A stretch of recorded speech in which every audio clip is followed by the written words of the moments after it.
calculations, expectations based on our best estimation about the future. If you ask when I used to ride on the white man's bus going to penitentiaries, they would always ask them, "What's your ETA?" You know, when they're talking on the phone. Estimated time of arrival. So I said, ETA. So what's that? It's the estimated time of arrival. We're going to arrive. They giving the white man on the other end. We're on the bus all in, headed to another penitentiary. And they have one guy that they unloose from the handcuffs.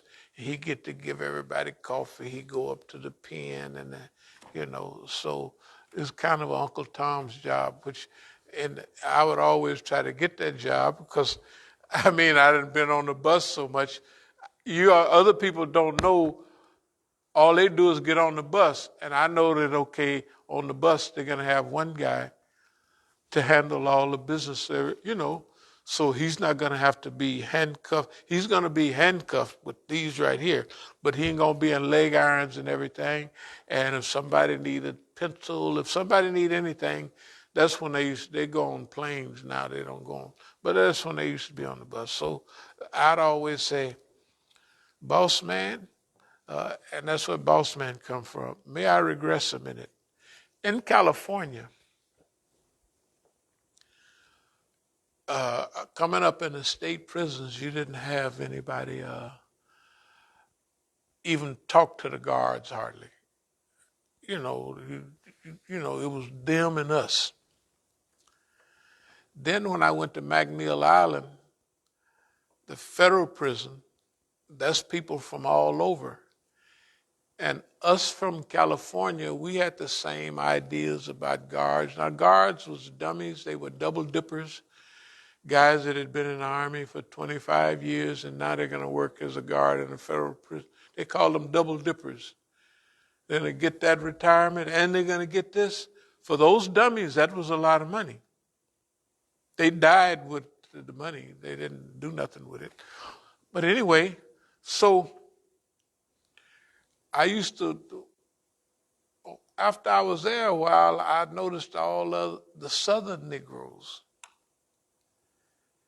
had a way of getting everything they wanted, from the police.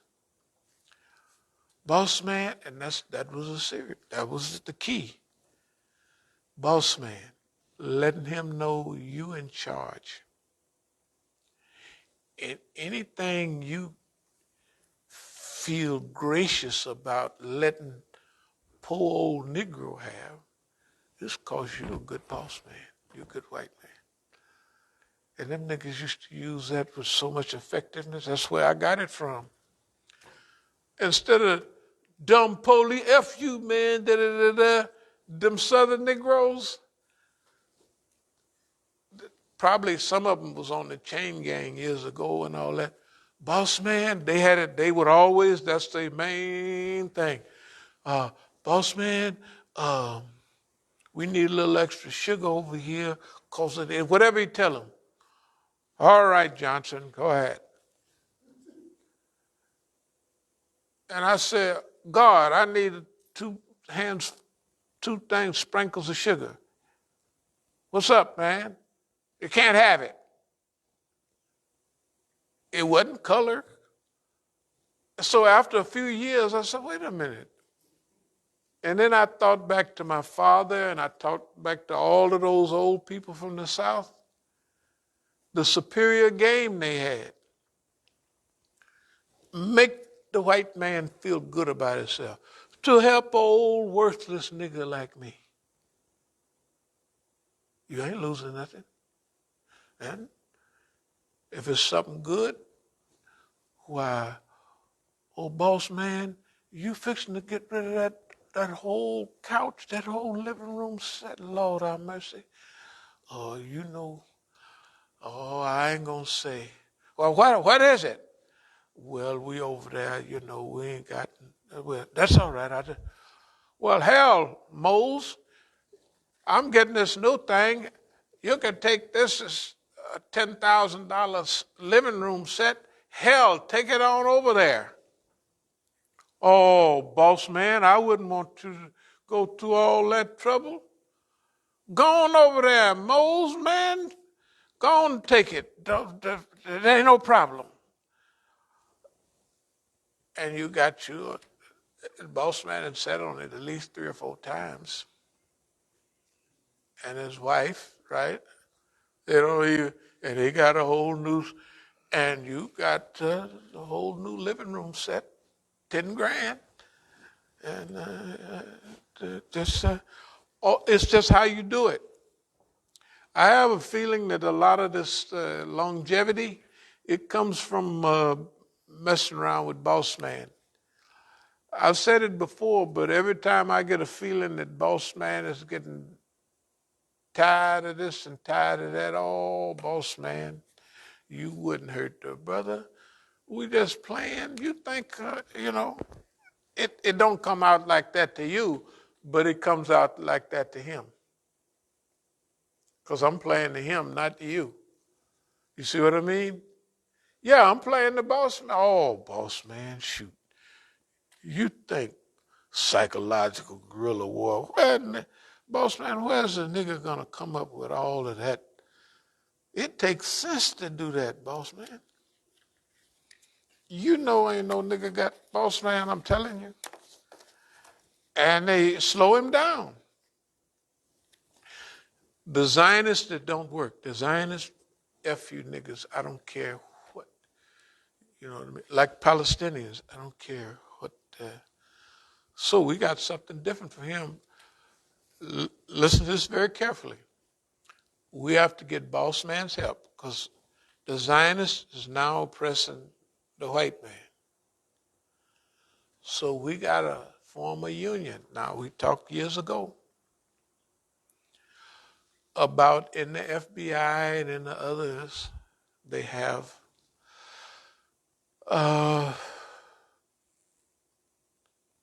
let's say 10% of white folks believe in the Constitution and all that. It might be more, it might be 15. You never know, it could be 20%. It could be a critical mass. But the white folks do not like when the Zionists can bring Coney before the committee and the committee is controlled by Zionists and everything they see, right? They see the Zionists.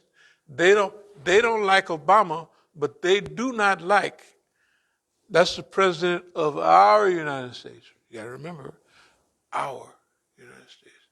And we're so great that we're giving a Negro a chance. We don't like the Zionists coming over here, speaking before the Congress and getting 25 standing ovations. They're counter-American and they are using America against America. And the Zionists have made us go to war against, now they're talking about don't do this for Iran. They didn't had us go against Iraq.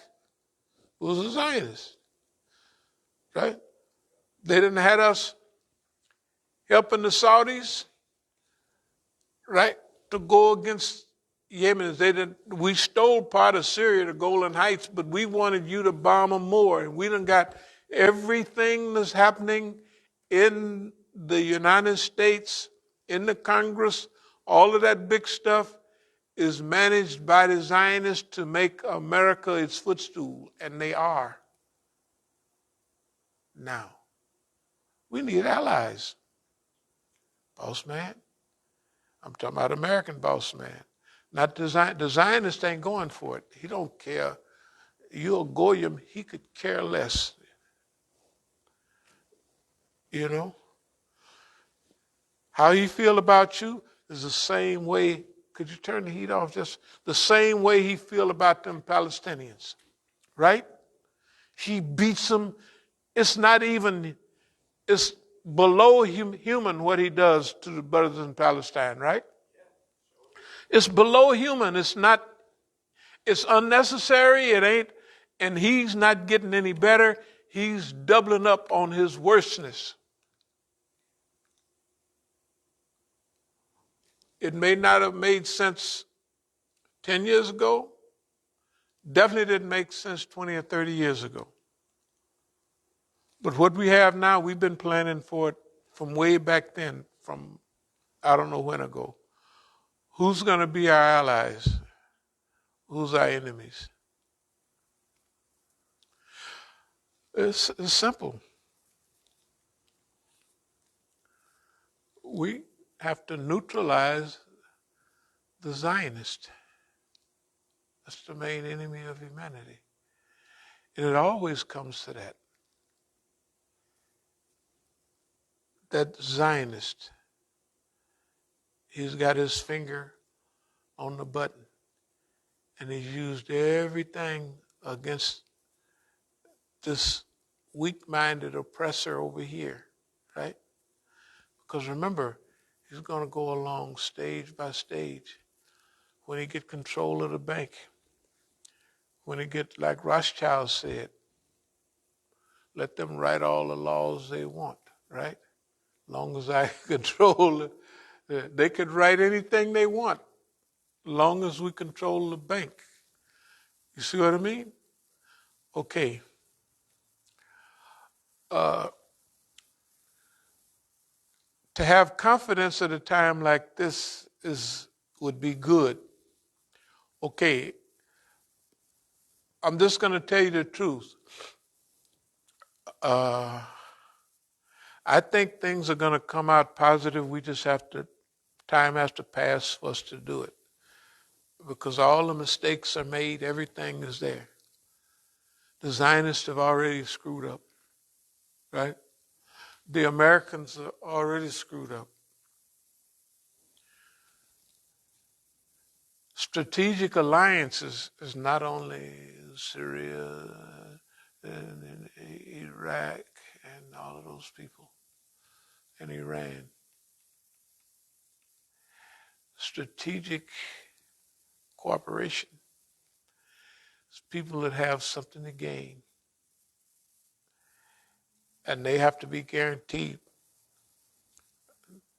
that if they cooperate with us, we cooperate with them, we will all get something for America that's recognizable.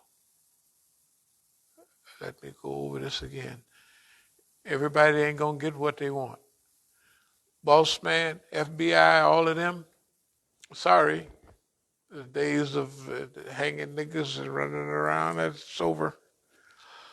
But that America the beautiful, that America the even, how about the land of the free and the home of the brave?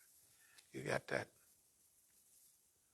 Long as your freedom and your braveness don't cause us to be effed up, we're not going to do that. We're not going to cooperate. And you can cooperate, stick with the Zionists. He done already screwed you bad. He got his things sticking in your ears and your body parts. That Zionist is so mean, he would almost be considered non-human. Because his policies, if you look at his policies, you know, when it says the Goyim is one of y'all, 1,000 of y'all worth one of us, they actualize that. Remember, they are not the religious personalities. The religious personalities on the surface will be our allies too. Why? Because they, and you could see it in play. We're doing it already. The Yahud, they say, and according to the Quran, with Yahud, Nasara, Sabi, and all that, any who believe in Allah in the last day will have a reward from his Lord, and no fear will come upon them, nor shall they grieve. So when we see certain people, hey, how you doing? What do they say to us? Hey, this is our friend. And then he got all, think of it, he got all his young friends lined up where they say, this is our friend, right? Hey, somebody's thinking. I'm just telling you, this stuff is real. And the mean old white man cannot outthink the Negro, because the mean old white man haven't been under the same type of pressure. That's the way it goes. If you're under the most pressure, you develop the most, all the characteristics that it takes to do it. Okay. And the main thing, eventually, the ones that can assist on a certain level. Remember, out of all the spokes in the wheel, there's a lot of things that are necessary for it to work that would be good for it to work. We want our process to work with less. We want the less amount of